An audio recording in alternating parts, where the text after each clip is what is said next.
शनिदेव। ज्योतिष में इन्हें न्याय के देवता भी कहा जाता है। शास्त्रों के अनुसार शनिदेव प्रत्येक व्यक्ति को उसके कर्मों के अनुसार फल देते हैं। जो जैसे कर्म करता है वैसा फल भोगता है। ये भी कहा जाता है कि सभी देवों में सबसे जल्दी क्रोध शनिदेव को आता है, इसीलिए लोग इनसे डरते हैं। लेकिन आपको बता दें, शनि ही ऐसे देव हैं जिनकी कृपा से रंक भी राजा बन जाता है और वहीं इनकी कुदृष्टि से धनवान भी फटे हाल हो जाते हैं। लेकिन कुछ उपायों के माध्यम से हम शनिदेव को खुश कर सकते हैं।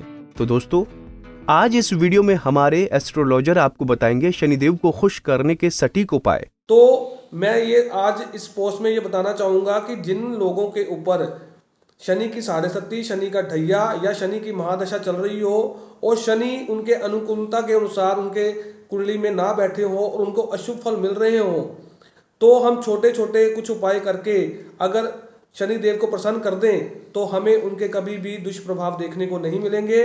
और साल में सबसे बड़ा दिन होता है ज्येष्ठ मास की अमावस्या, यानी जिस दिन उनका जन्म होता है, जन्मदिन उनका होता है, उस दिन के उपाय भी बहुत ज़्यादा लाभकारी होते हैं। और अगर उस दिन ना कर पाए तो वैसे हर शनिवार हम कुछ ना कुछ छोटा मोटे उपाय करें तो उनके बहुत ज़्यादा हमें शुभ फल देखने को मिल सकते हैं।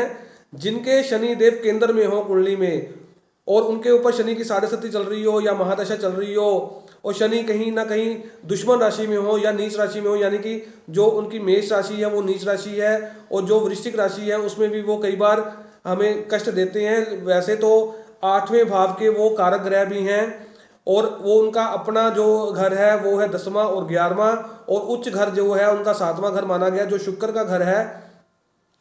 और अगर वो दुष्प्रभाव दे रहे हो या ऐसी राशि में बैठे हो तो हर शनिवार को एक काले कपड़े में उड़द की दाल डालकर आप शनि देव मंदिर में दें और साथ में ले सरसों का तेल और उनका जो पात्र बना होता है सरसों के तेल का, उसमें सरसों का तेल डालकर अपना चेहरा देखने से भी बहुत ज़्यादा हमें शुभ फल मिलने शुरू हो जाते हैं। और इसके अलावा अगर हर शनिवार को आप 1.25 किलो काले चने ले लें और सरसों के तेल में उसका छोंक लगाएं और उसमें सिर्फ नमक डाल दें, तो ये गरीबों में बांटने से भी शनिदेव के आपको शुभ फल मिलने शुरू होंगे। जो भी आर्थिक समस्या, बीमारी या कष्ट आ रहे हैं तो आप उससे निजात आपको मिलना शुरू हो जाता है। तो इसके अलावा तिल का जो काले तिल का मिठाई या काले तिल की कुछ चीज़ें घर पे बनाकर अगर हम गौ माता को खिलाएं तो उससे भी शनि देव के हमें अच्छे फल मिलने शुरू हो जाते हैं। और उसके अलावा पीपल के वृक्ष के ऊपर अगर 21 लोटे जल चढ़ाए जाएं, वहाँ पे सरसों के तेल का दिया जलाया जाए, वहाँ पे चने की दाल चढ़ाई जाए या पीली मोली बांधी जाए पीपल के पेड़ को, वृक्ष को, तो काफ़ी उनके शुभ फल हमें मिलने शुरू हो जाते हैं।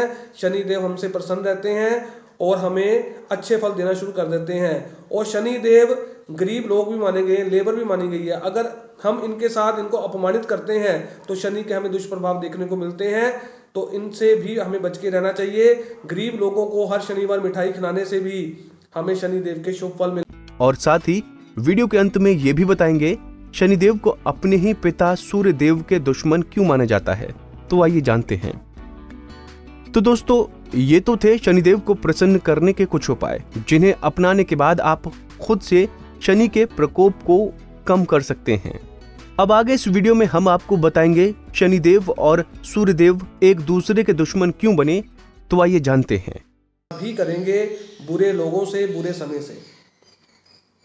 मैं आपको ये बताना चाहूँगा उनके जीवन के बारे में थोड़ा सा कि स्कंद पुराण की अगर मैं बात करूँ, उनके अनुसार जो कथा है तो उसमें कथा ये है कि राजा दक्ष की जो पुत्री थी संज्ञा जी, उनका विवाह सूर्य देव जी के साथ हुआ।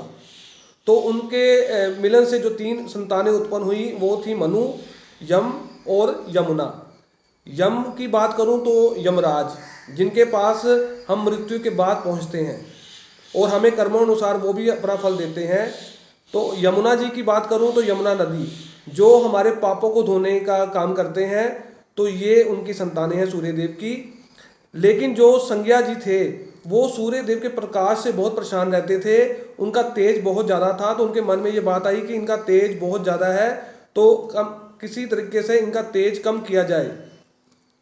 तो उन्होंने अपने ही छाया का एक रूप बनाया जिसका नाम स्वर्णा था, जिन्हें छाया देवी भी बोला जाता है।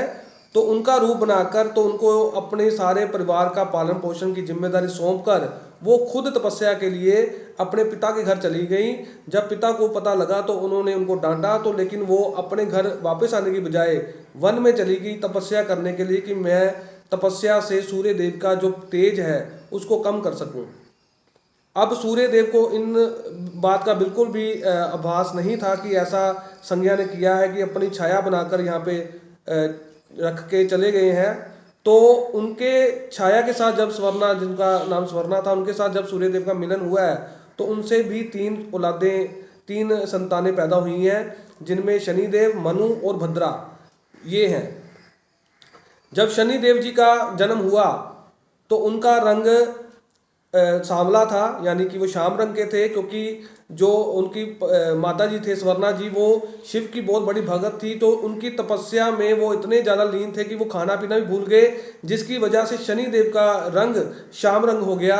और जब उनका जन्म हुआ तो सूर्य देव ने कहा कि ये मेरी औलाद नहीं हो सकती, उन्हें शक करना शुरू किया स्वर्णा जी पर। तो इस बात से शनि देव इतने क्रोधित हुए कि जब उन्होंने सूर्य देव को देखा तो सूर्य देव का भी रंग काला हो गया और उनके घोड़ों की चाल वहीं पर थम गई। और जब सूर्य देव को अपनी गलती का एहसास हुआ तो वो जाके शिव की शरण में गए, तो शिव भगवान ने उनको आशीर्वाद देके दोबारा वही रंग में वापस लाए।